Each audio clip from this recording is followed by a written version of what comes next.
The big tech players have pulled back on hiring intentions. Do you expect some of that to show up in their guidance? No doubt. And I think when you think about the evolution of markets over the last couple of weeks, we've actually gone from the pulling back from hiring to where now corporate America is announcing layoffs. Automotive, social media, we're going to see a lot more of that. And that's really why bond yields are back near multi-month lows. On a daily basis, Julian Emanuel, your morning note is the most valuable 3 paragraphs I read. You quantify 24% of S&P earnings in. You go through all the math. We don't need to deal with that right now. What it means is corporations are adjusting. Given Ed Hyman's growth recession-y kind of feel and the micro-analysis you're acclaimed for, how will corporations adjust over the next quarter? Well, they're going to have no choice because, you've got every single thing coming at you. You've got the need to reshore, the need to stock because your supply chains have been broken and they're no longer dependable. But at the same time, you've also got this fact that the world is changing. Economic volatility is so much higher now than it was the last 30 years that all of these factors are really very different. I think what it ends up meaning is that at the stock level, valuations continue to ratchet lower. But again, corporate America has always found ways of squeezing profit and figuring out how to transform itself. We don't think it's different this time. Julian, that's nice for companies that can actually do that. Yet every stock analyst that we speak to, and I see John laughing at me saying it's nice, every stock analyst we speak to is becoming a rate analyst and saying it's all about the Fed, whether they torpedo the overall economy or not.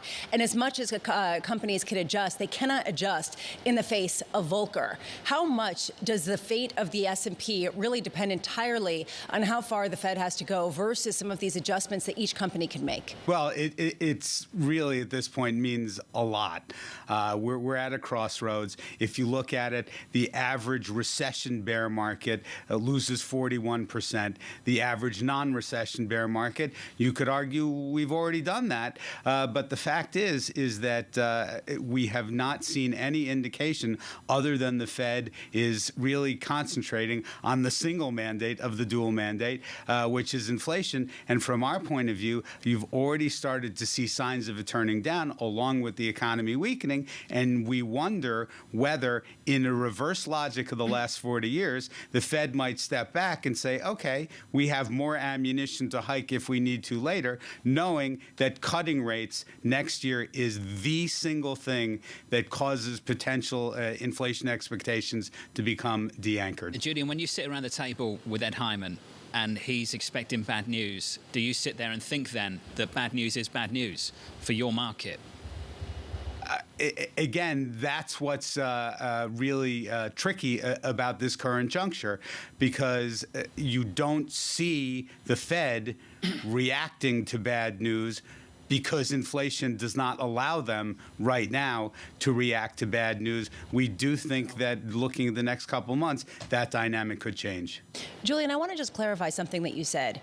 A lot of people think that if the Fed doesn't go far now, it's going to lead to inflation expectations becoming de-anchored. You just said the opposite, that if the Fed goes too far now, pauses, and then cuts rates, that's what's going to cause inflation to become unanchored. How much pushback do you get to that? Where do you get that idea? That goes back to the 1970s, something we call the Burns blunder. If you look back, the 1974-75, you had inflation really raging, structural inflation, arguably somewhat different this time. And Chair Burns cut rates in the middle of that surge to fight a recession, and that caused literally another decade of inflation to become well anchored. Look, part of the dynamic in markets is that we've all been Pavlovian trained to expect stocks to rally when the Fed cuts rates. To the extent that we take that away, you're actually doing a service and allowing to see the fundamentals emerge.